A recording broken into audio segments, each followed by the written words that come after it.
Hi guys, I'm Santina Murin for Mix 24/7 EDM, and today I'm here at the Firefly Festival with Cubs. With Cubs. With Cubs! This is my great first time here. Really? Yes. At Firefly? Yes, at Firefly. Are you new to interviews, or have you been doing this a while? No, I'm not so new to interviews. Got you. Yeah, this is my burning passion. Right. Yeah, Hell we're doing mine, and I just saw you do yours. I just saw your set. That's awesome. Pretty cool. You made the most of maybe a little bit what people could see as a bad situation, but it was still a party, so. A technological sunstroke. I love that. It's natural. It happens. It's natural. Yeah. It happens, Yeah. but you made the most of it, and everyone had a great time, so we're good. Hell yeah. What song do you feel you get the happiest from the crowd? Like, if the crowd gives you the most energy, and you get that, and it just gives you the best feeling up there as the performer. That's tough, because there's songs that the audience loves the most because they know it and they like the beat and they love to groove to it or whatever. Right. But then there's songs that the audience, there's a few of them that we play that they don't know, and it completely fucking, it swipes them off their feet. Yeah. Sweeps them off their feet, I guess. Like there's one that we're about to release in the next few months, and people, when they come to my set because they know my music, we play this song, and within the first 20 seconds they know exactly what the song is, and they're singing along, and people have this look in their eyes just like, oh my god, and like that's probably my favorite song. It's called Drugs. Yeah. It was pretty cool. Yeah. So but also, like, I love when the audience starts singing along to stuff, and like that's why we've infused a lot of like old nostalgic songs into the set. Yeah. Rather than like doing a Billie Eilish cover or something that the people would be like, oh my god. Right. Like that's if you play something that your mom drove you to school in the car and would play on the radio. Like you did a little MJ and put in some, right. Yeah, and like Natalie and Bruglia and then really deep stuff like Taking Back Sunday lines, and and like people you find out who your crowd is when you start playing stuff like that. Right. For sure. Actually, one of my favorite sets this weekend was going to emo night, and literally I was like, I feel like I'm reborn. Like that's exactly what I live for. So did you grow up in the emo realm? Oh yeah, I was an angsty teenager. Yeah. I still have my angst, but EDM has taken my We all heart. do. Yeah. I mean, EDM kind of replaced it, right? Like Skrillex kind of came in and I mean, it was Skrillex, right? It was absolutely and he started making that like 140 BPM, like that hard dub, the hard style dub stuff, and like it was super reminiscent of hardcore music and the breakdowns and the halftime shit, and like that's. And he really like crossed over the genres, like himself, too. Himself. Yeah, not even just band, musically, but just as an artist. Yeah, absolutely. Yeah. So your latest single, Louder, is out. Yeah. And I love what you said, how you described it about taking bad habits out of relationships and making peace with it. Right. So when you say making peace, do you mean making peace like accepting that these are my maybe negative qualities in a relationship and I'm okay with that? Or is it making peace like I need to go on and be able to fix that for my next relationship?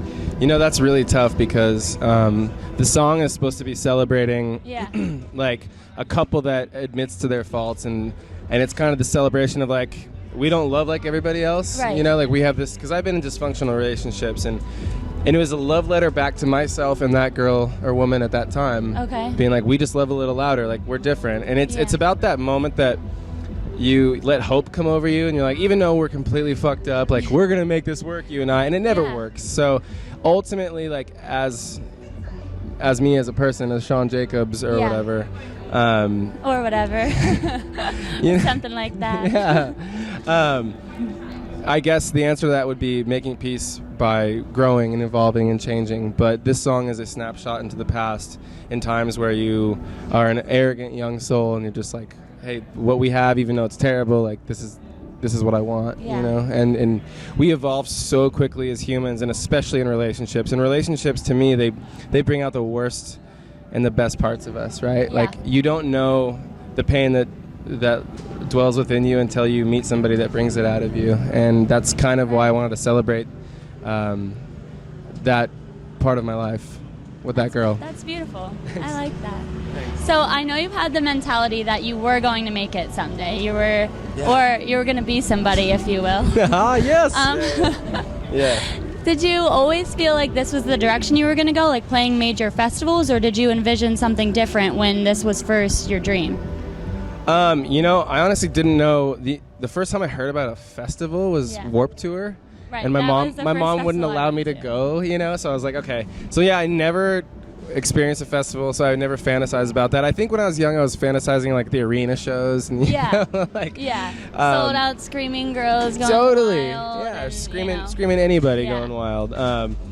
But mainly girls. The girls. Well, they scream a little louder. That's all. Well, yeah, it's hard to miss. But yeah, and then when I first got into this, basically my first real show as Cubs, because when I started, I went under the name Lions, and we were playing in like these random clubs trying to get better, and then the first Cubs show was, I think, Hangout Fest. Oh, I was just there for my first time this Isn't summer, it the best? too. It was so fun to party on the beach. Yeah, it was awesome, and like, I was like sharing a dressing room next to Chance the Rapper and stuff, and so like I came into this like festival and I'm like, what the hell is this? Yeah, what am I doing? Like, you don't have to pay for alcohol or food, and like, and like sold. That's it. I'm doing festivals. That's it. And honestly, like that was a dream I didn't know that I had that came true immediately right in front of my eyes, because I was picturing like this like country fair kind of feel, like. Well, no, it's so funny you say that, because Alabama, like I've never been there before, and hell no, I thought it was gonna be a little yeehaw or something. That's what I was expecting. Right. Yeah, the Panhandle. It just sounds like yeehaw. Yeah. And then it was this beach party, so much fun. It was one of my favorite festivals that Totally, I've done. Totally, dude. And I remember when we got to Alabama that night, it was they had to like dock the plane super quick. Like I've never been docked that quickly. It was like the plane was going like a Ferrari, like super fast, And there was a thunderstorm coming in all this rain, and so it was just shit weather. It was like ungodly weather, like stuff I'd never even imagined before. And then we get to this hotel when we were trying to save money, as a young group, and it was a smoking room, so it just smelled like hookers and cigarettes in this room. Hookers and cigarettes. And so like the first 24 hours of getting to hang out, I was like, no, this is not the life for me. And then we showed up and they drove us, to the stage by the beach, and I was just like, oh my God, Never man. mind. Yeah. I'm gonna stay. Well, also, I know that you've never studied music when you went to school. That wasn't like you went and you wanted to be classically trained or whatever. Do you think that was just because it hinders your creativity, like the process? You just want to let it flow and not be so quote unquote perfect? Yeah, that's definitely, that's the primary principle behind I guess why I resisted it at an older age. My parents were like, hey, you're going to college, but if you want to go to Full Sail Academy or you want to go to Berklee School of Music, which I would not have been able to get into, but they're like, we want to foster your growth as a musician. And I was just like, no. I was so irrational. I was just like, I need music to be my rebellious lover, like the woman you're having an affair with on the side, which I have never had an affair, but music always was, because like I needed that danger and I needed something to keep drawing me back, and it turned in from that dangerous side relationship to the committed, healthy, full bloom love that I find today with it. And yeah, I guess I felt like being told what to do and having the pressure to be better and better at something without growing. Yeah. Because I think growth happens. You can't force a flower to grow out of the ground. No. Well, you might be able to scientifically, chemically, but I'm not very good at science, so I don't know the answer. So I'm just gonna go with your your thought there. But yeah, and then I also had I think when I was taking piano lessons, like strict ones when I was younger. Yeah. And I left a piano lesson, and my cousin died in a car crash, and she was like really young, and like that was the first thing that got me to start writing music. And wow. So like I was like because of that trauma, I didn't want to go back into like a musical curriculum kind of thing for a while, and then the pain from that brought the words, and then music became a way of purging trauma in my life. Wow. Well, I'm sorry for your loss, for starters. Thank you. But it's beautiful that you were able to take that pain and literally use it and help heal yourself. Yeah, and I think to one extent or another, I think that's what all of us artists at this festival are doing here today. Yeah. We might be here to make money or to meet with fans, but the reason I mean, this Halsey song playing in the background, Yeah. you know, like this didn't come from trying to make money. This came from Jeezy making her feel like shit, you know? Yes. Like, exactly. yeah, so. Well, I first discovered your music from your EP River. I love Thank you. that EP. Thank you. My favorite is Two Gone, so thank you for playing that Yeah, of in your course. set. But I want to talk about the song Contraband, because Right. I love the concept behind the song and the metaphor about it being the baggage. We were talking about your song Contraband and from your Rivers EP, and just how much I loved the metaphor that you created with that song about the baggage and just being about what was left behind from someone you love. So you're telling me a little bit about that, the song and the music video, because both are incredible.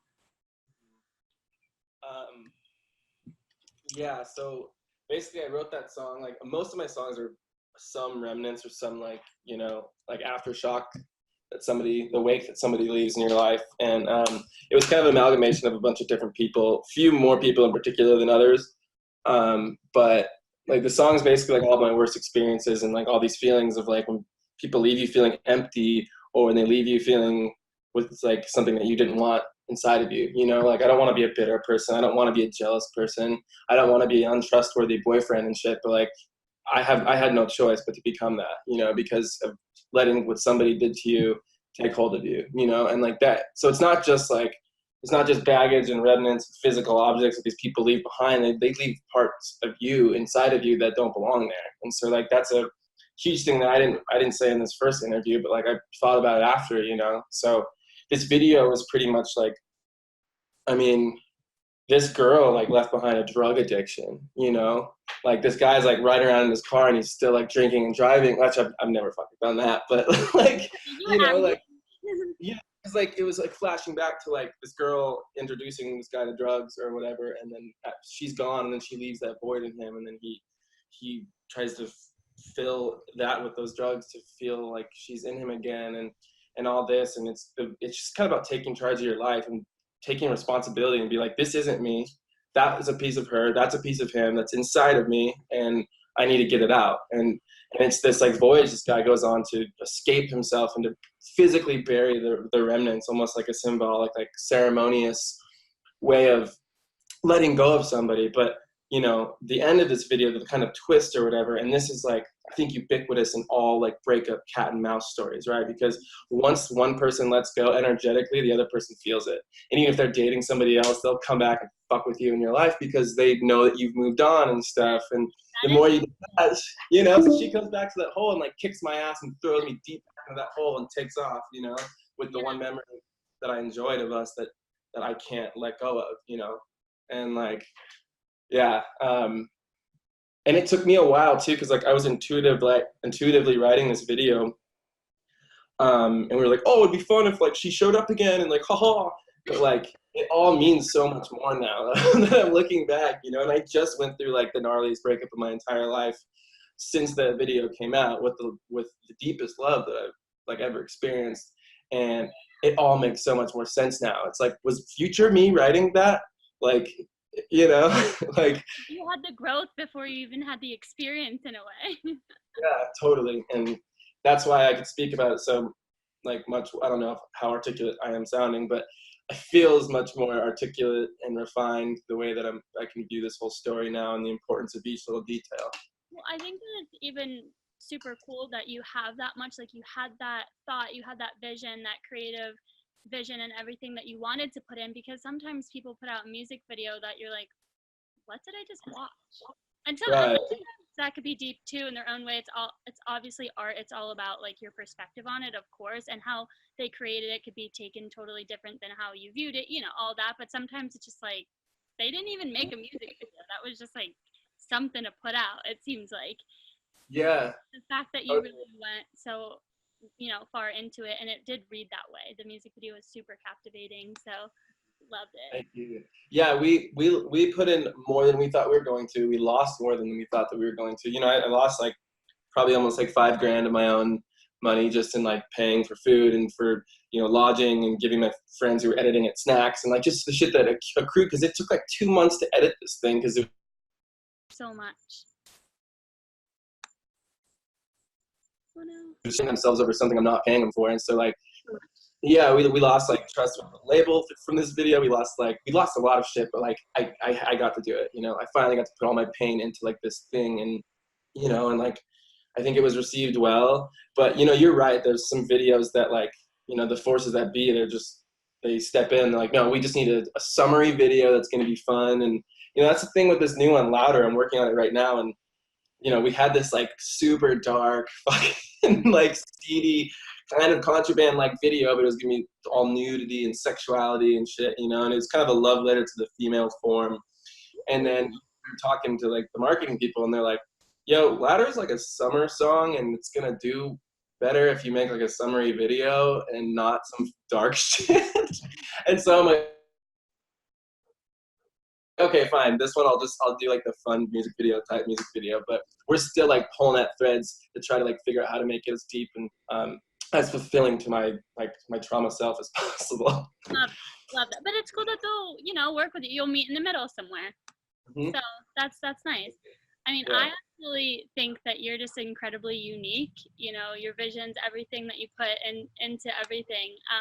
It's just like the combination of your voice and your style, because it's so different. I really think that you're one of a kind in my book. You are. So, yeah, you're really raw and you're really real.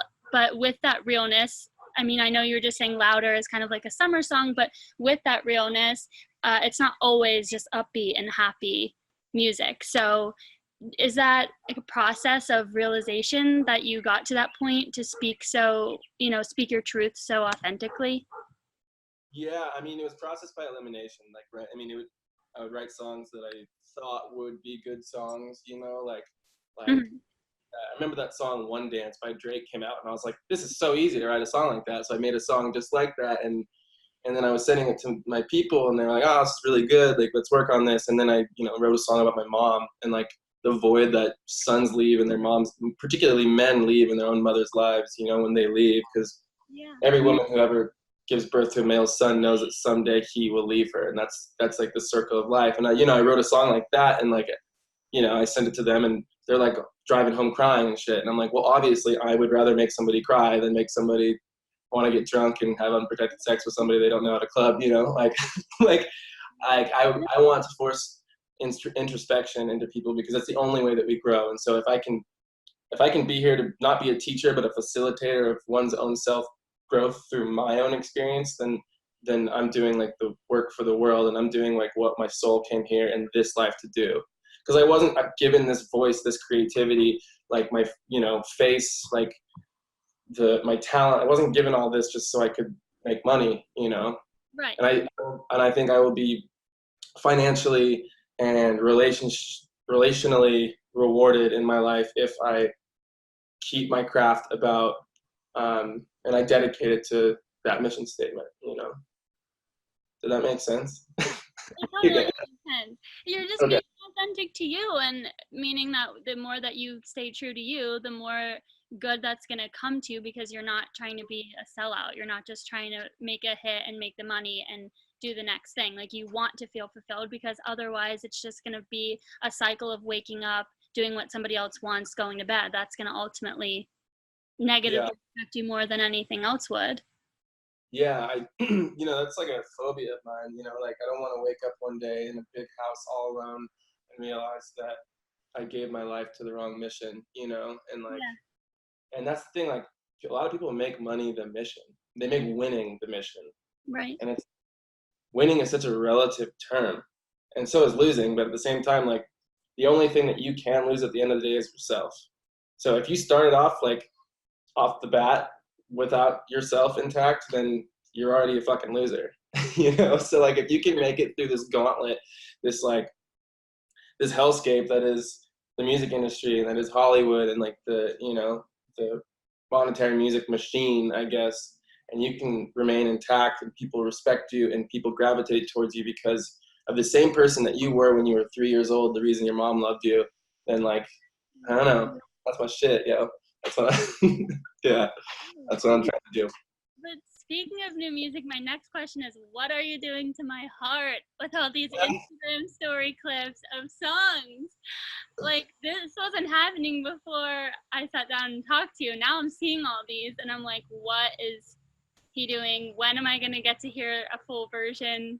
Maybe I shouldn't admit this, but I'll, like, replay them 5 times, and I'm like, I need the whole song. I don't think I'm supposed to be doing that at all. I know that I'm not. I mean, like, no one's like getting on my ass about it the other day, but like my producer was like, he had some backhand comment the other day about like, well, you share everything with the world anyways, and like, I don't know because I have this. Let me see here. Okay. Let me see if I can actually pull it up. Let's see, files. Well, to be fair, it's like not even. It's like 30 seconds, so no one's really getting a full song. I mean, but like, so I don't know if you can see that. Wait. Wait, up here. 700. 778. That's how much shit I have laying around. That's a lot of music. That's a lot of music. So I have like 4 years of back. Yeah. I have like 4 years of backlogged music, and it's starting to like, I don't know, it's starting to fuck me up a little bit. And so like, I get this release when I release it on Instagram because I can look like 2,400 people have seen it, and maybe that's just like some weird like adrenaline ego junkie stuff. Like I'm like, oh yeah, cool, people, you know. But like I don't release music that as often as I'd like to, and that's because, you know, of forces. I don't think the universe wants me to as much right now because a lot of things have gotten in the way. But like, if I have all these songs, I know they're not going to all be released. I know half of them aren't good enough to be released. So I picked the best part of the worst songs that I have that had like the least likelihood of being released, and I put that out. And I know that's kind of unprofessional. It's not that cool to do to fans, but like, it's therapeutic to me because since those festivals, you know, I was riding on a high. I was coming off ayahuasca. I was coming off of, you know, playing for thousands of people, like traveling with my friends. Like I was basically laughing for, you know, 4 weeks straight, you know. And I was on this high, and I came home and I discovered something about an ex, and it was just like all the stuff that I thought I healed from it. This like sense of betrayal overcame my livelihood, and I couldn't let go of it, and I just started to get sick within myself. And then it was even worse because I was like, I was just doing so good. I thought I healed.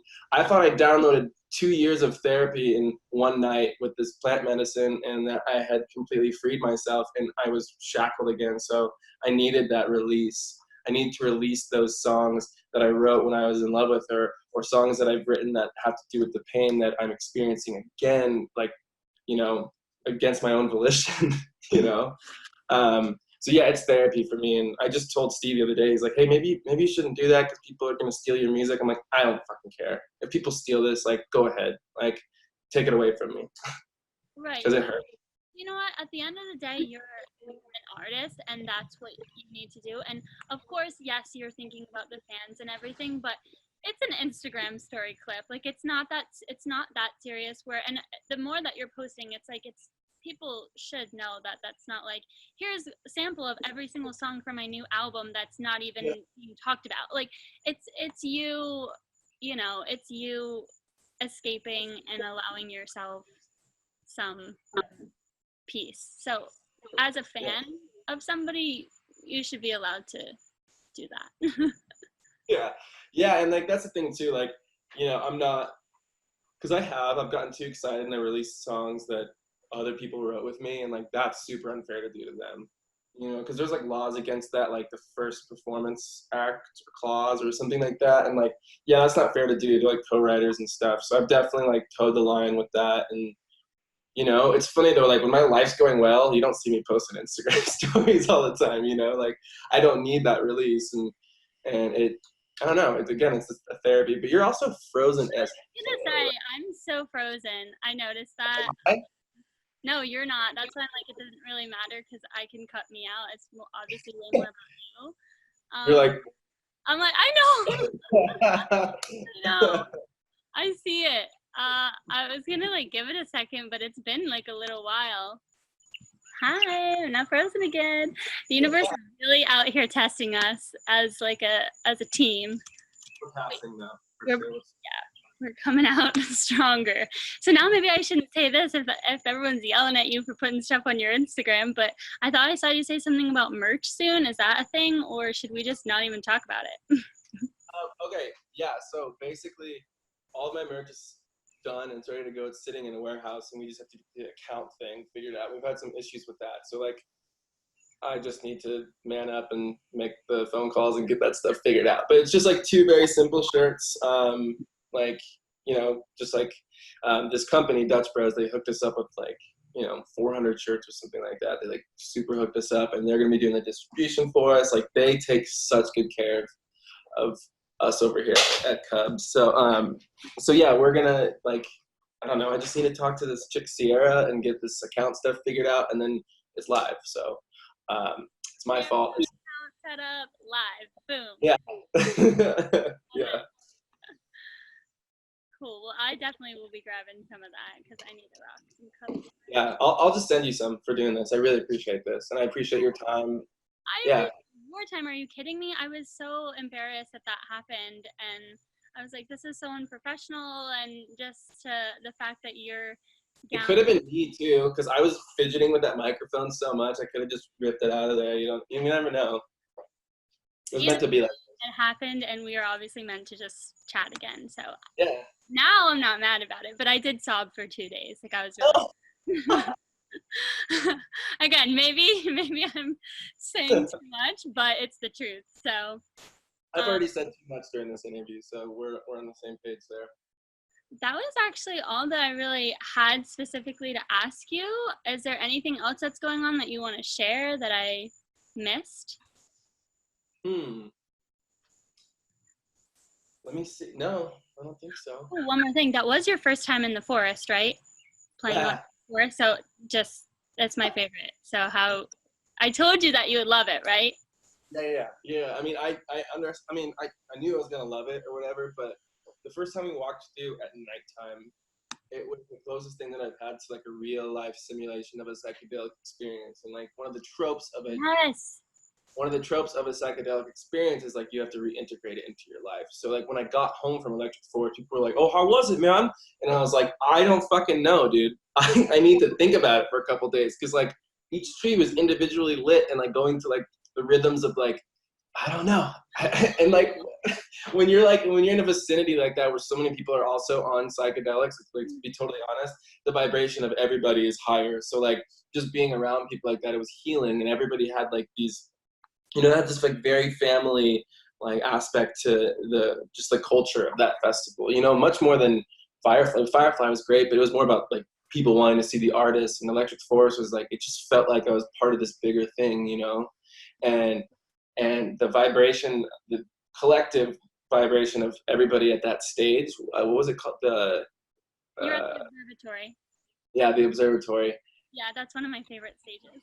It was so overwhelming. It reminded me of like a Coliseum if like it was a mix between like one of those heavily wooded Star Wars planets with like Mad Max, like post-apocalyptic decorations and shit, and everyone was just like hanging off the sides and moving, and like it was like a living organism just breathing and moving about. And like, I mean, of course I'm romanticizing it through the scope of like psychedelia, but it was amazing and I loved it, and it was the best experience of my life playing music, hands down. From your view, you're like looking at a freaking bird cage to your right. Like, yeah. Life-size bird cage. Yep. I mean, what? I think of everything there. It's truly amazing. That was, well, I did see your set at Firefly, but that one was a little bit shorter because of the little issue. But so Firefly, that was like, or Electric Forest, that was a full set. It was wonderful. I love seeing your passion live. So I just want to say thank you. And I will keep this forever. This is what you wrote. I love you and what you do. I do. I just want to say thank you so much for that too, because you're the first person really that's ever said that to me, like in this sort of setting. And I appreciate you as an artist. I appreciate you as a person, and I will always support your art in any way, shape, or form. So. Yeah. Thank you so much. And like honestly, your interview, like the first one that we're redoing right now, it was the first interview that I felt comfortable enough to like flip the questions back on you, and it was the first time I had like a conversation And not only that, like, I don't know, you got a really good spirit, kid, and that's going to get you, I think, really far in this, because what interviews are is they're just conversations, and the best interviewers are the people that can make the interviewee or the subject feel the most at home, the most comfortable, and I have yet to feel a comfort level that I have with you. So take that as a sign. I am an overly giving person, but like that compliment is reserved for those who really deserve it, and that's you. Thank you so much. You're welcome. Thank you. Oh, my whole heart. Guys, it's Cubs again. I'm Santina Murin for Mix 24/7 EDM.